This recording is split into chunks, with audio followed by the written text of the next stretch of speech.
सभी को प्रणाम साथियों, मैं हूं आचार्य आदित्य कुमार शास्त्री और स्वागत करता हूं मित्रों आप सभी लोगों का अपने इस वीडियो में।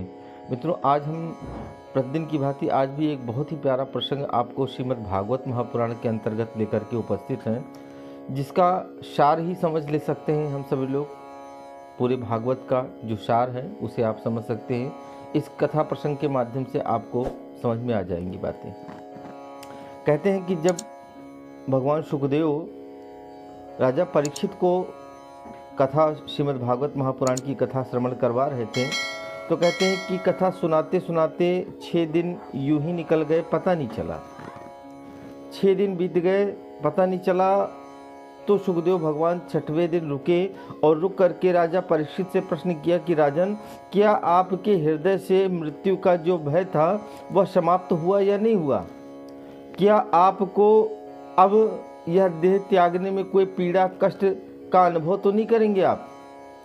तो राजा ने कहा कि गुरुदेव, वैसे तो बहुत सारी शंकाओं का आपने समाधान कर दिया है। हृदय के अंदर जो ज्वाला थी उसको भी आपने, आपकी कृपा से शांत हुई है, अंदर प्रकाश हुआ है, बहुत सारी भ्रांतियों का समाधान हुआ है, बहुत सारे भ्रम थे वे मिटे हैं, किंतु अभी कहीं ना कहीं हृदय के एक कोने पे वो मृत्यु का जो भय है प्रभु, वो अभी पूरी तरह से निर्भयता प्राप्त नहीं हुई है। अभी कहीं ना कहीं मन के अंदर इस जीवन के प्रति लालसा, इस जीवन के प्रति जो है मोह, वो अभी भी लगा हुआ है।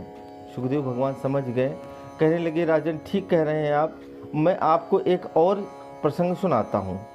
उस प्रसंग को अगर आपने ध्यानपूर्वक सुना तो निश्चित रूप से आपका अपने देह के प्रति जो यह मोह है, जो लगाव है, उसे आपकी निवृत्ति होगी। अब भगवान सुखदेव यहाँ एक दूसरे प्रसंग को प्रारंभ करते हैं। कहते हैं एक नगर में एक राजा रहता था। राजा बड़ा ही धर्मपालक था, प्रजापालक राजा था। एक दिन क्या हुआ कि वह जंगल में शिकार खेलने के लिए गया और शिकार खेलते हुए जो है ना, वो इतनी दूर आगे निकल गया कि उसका वापस वन में घर राजमहल में लौट पाना बड़ा कठिन हुआ। साथ ही साथ उस पूरे भयानक जंगल में रात्रि का समय हो गया। भयानक जंगल में उसे जो है वो शेर है, बाघ है, चीता है, हाथी है, बड़े जो है ना वो घनघोर पशुओं की जो है वहाँ चिंघाड़ने की आवाज़, उनके दहाड़ने की आवाज़, उनके जो है वो शोर शराबा जब उनको वहाँ पे दिखाई पड़ने लगा तो राजा का मन भीतर से भयभीत हुआ और वो अपने रुकने का, आश्रय का कोई एक ठिकाना ढूंढने लगा। राजा को जब कोई ठिकाना नहीं मिला, वो आगे की ओर बढ़ता गया। शाम का समय हो गया, सूर्यास्त हो गया, अंधेरा समय हो गया, सेना भी जो है वो पीछे रह गई और राजा के मन में जो है व्याकुलता बढ़ती गई कि अगर रात्रि हो जाएगी तो मैं इस जो है वीरान से वन के अंदर में कहाँ निवास करूँगा। कहते हैं कि उसी यात्रा में वो आगे की ओर बढ़ता रहा। राजा रुका नहीं, उसके कदम नहीं रुके, उसकी रथ नहीं रुका और वो आगे की ओर जो है बढ़ता ही रहा। दूर जा कर के देखा तो उसको एक टिमटिमाता हुआ जो है एक दीपक, एक जो है जलता हुआ एक जो है झोपड़ी में उसको दिखाई पड़ा।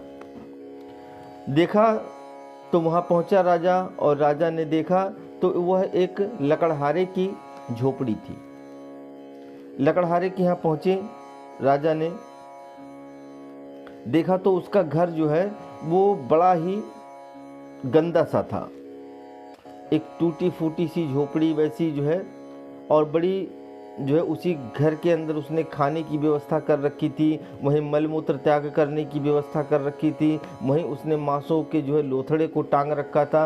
राजा ने देखा तो मन भीतर से बड़ा ये हुआ कि मैं रात में अपने जीवन की रक्षा करने के लिए तो किसी तरह यहाँ रुक भी नहीं पाऊँगा, बड़ा कठिन हो जाएगा मेरा यहाँ रुकना। पर उसके पास कोई दूसरा विकल्प भी नहीं था राजा के पास।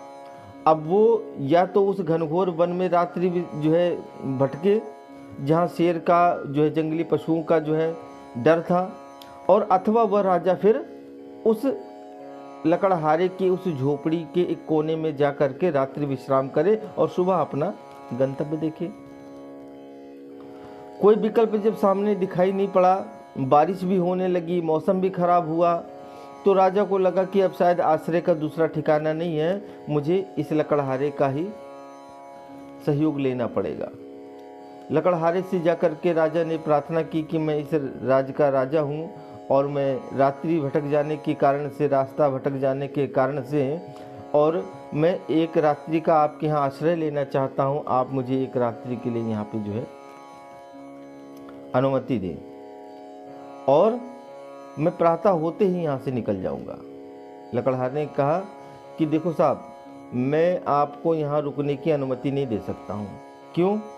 कहा इससे पहले भी बहुत सारे लोग यहाँ पे आए थे, राहगीर बता करके वो स्वयं यहाँ पे रुके थे, और जब मैंने एक रात रुकने के लिए उनको अनुमति दे दी तो हम मेरे यहाँ पे रहने की वजह से यहाँ का जो दुर्गंध है, जो मलमूत्र है, यहाँ की आबो हवा है, यहाँ का जो माहौल है, उसमें वो इतना ज़्यादा घुल मिल जाता है कि फिर यहाँ से जाने के लिए जो है वो तैयार नहीं होता और मुझे परेशानी होती है फिर उसको इस घर से बाहर निकालने में। राजा ने कहा देख भैया, तेरा घर तो वैसे ही इतना गंदा है, ठीक है, और मुझे अपने प्राणों की रक्षा के अगर बात नहीं होती तो मैं यहाँ रुकता भी नहीं, और मुझे केवल एक रात की बात है, किसी तरह मुझे एक रात निकल जाने दो। सुबह में बिना किसी जो है बातचीत किए मैं प्रातः होते ही, सूर्योदय होते ही यहाँ से विदा ले लूँगा।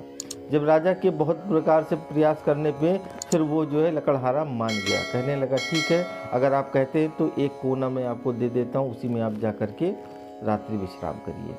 जब राजा वहाँ पे रुका तो वहाँ की वो गंदगी और वहाँ की वो खुशबू, वहाँ की वो जो आबो हवा थी, वहाँ का जो वातावरण था, वहाँ का जो वो पूरा विधि व्यवस्था थी, उसमें राजा का भीतर का मन मस्तिष्क जो है उसी के अनुरूप परिवर्तित हो गया।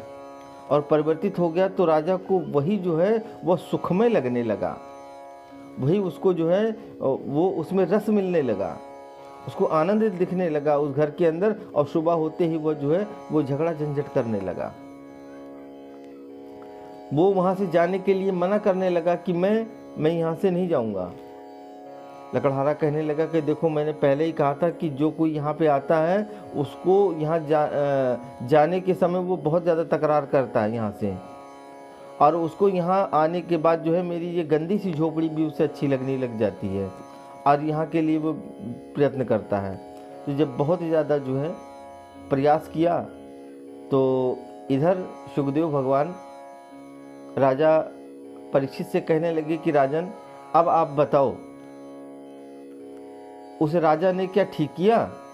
राजा परीक्षित ने कहा कि गुरुदेव, वो तो महामूर्ख था। जब वो स्वयं एक राज्य का राजा हो करके, उसके पास जो है वो इतने बड़े महल का राजा हो करके, राजकुमार हो करके, और उसके बाद उसको वो गंदी सी झोपड़ी उसको अच्छी लगने लगी और उसको वहां से निकलने में उसको पीड़ा होने लगी। वो महामूर्ख था। उसको वहाँ बिना किसी दबाव के, बिना किसी बातचीत के उसको जो है प्रातः होते ही उसको वहाँ से निकल जाना चाहिए था। भगवान सुखदेव ने कहा कि राजन, यही तो तुम्हारे प्रश्न का उत्तर है कि अब तुमको इस देह से इतना ज़्यादा जो मलमूत्र के सिवा, इसके अंदर व्याधियों के सिवा, इसके अंदर रोग के सिवा, इसके अंदर जो है वासना, तृष्णा, लोभ, मोह, अहंकार के अतिरिक्त इसके अंदर है क्या? और इस कोठरी से तुम्हें इतना ज़्यादा लगाव हो गया, इतना ज़्यादा प्रेम हो गया, इतना ज़्यादा इससे तुम्हारा अपनत्व हो गया है कि अब इसको कुछ समय के लिए हमको मिला हुआ था, और आज उस घर को खाली करने में उस मूर्ख राजा की तरह तुम भी जो है आप इससे तुम मोह करते हो। जब सुखदेव भगवान के इन वचनों को सुना तो निश्चित रूप से राजा परीक्षित के मन में जो थोड़ी बहुत उनके अंदर शंका रह गई थी, जो थोड़ा बहुत मन के अंदर उस देह के प्रति आसक्ति रह गई थी, वह मोह भी जो उनका समाप्त हुआ, और वह साहर्ष वो भगवत लोक को जाने के लिए तैयार हुए, और इस अपने म्रियमाण शरीर को त्याग करके वो साहर्ष तैयार हो गए।